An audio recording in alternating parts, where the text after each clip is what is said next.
আলাইকুম। কি উপসর্গ থাকলে আপনি বুঝবেন আপনার ভবিষ্যতে অশ্বরোগ হইতেছে, আর এই ক্ষেত্রে আপনার বিস্তারিত জানা দরকার।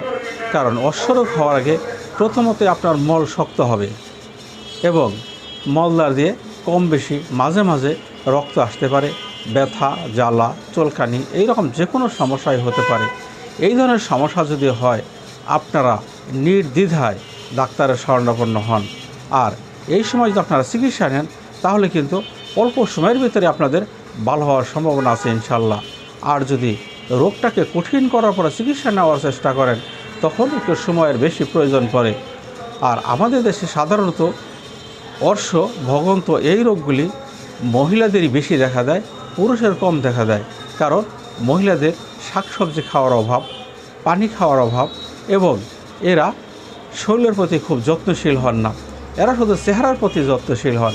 কাজে আমি আপনাদেরকে অনুরোধ করব, আপনাদের এই ধরনের সমস্যা দেখা দিলে আপনারা তাড়াতাড়ি যে কোনো ডাক্তারের শরণাপন্ন হন, ইনশাল্লাহ ভালো হবেন।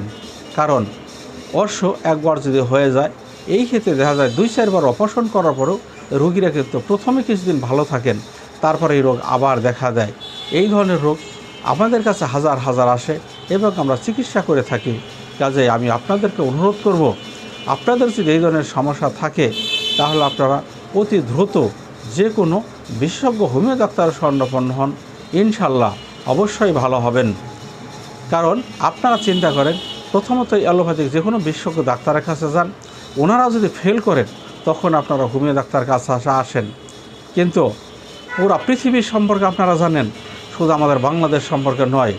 আমাদের বাংলাদেশে হোমিও চিকিৎসার আদর কম, কিন্তু পৃথিবীর উন্নত দেশগুলির সম্পর্কে যদি আপনাদের আত্মীয় স্বজন বা বন্ধুবান্ধব থাকে তাদের মাধ্যমে খোঁজ দিয়ে দেখেন, পৃথিবীর বিভিন্ন দেশে হোমিও চিকিৎসা আছে এবং সেই হোমিও চিকিৎসা অ্যালোপ্যাথিক চিকিৎসার তুলনায় অনেক মূল্যবান এবং ওই সমস্ত ডাক্তারদের অনেক বেশি মূল্যায়ন তারা করে থাকে। আর আমাদের দেশে আপনারা আসেন, যখন অ্যালোপ্যাথিক চিকিৎসায় কাজ না হয় তখন চিন্তা করেন হোমিও ওষুধ খেয়ে দেখি, কিন্তু এটা আপনাদের ভুল ধারণা। কাজেই আমি আপনাদেরকে অনুরোধ করব, সমস্যা হলে সাথে সাথে তার সমাধান করার চেষ্টা করেন। আসসালামু আলাইকুম।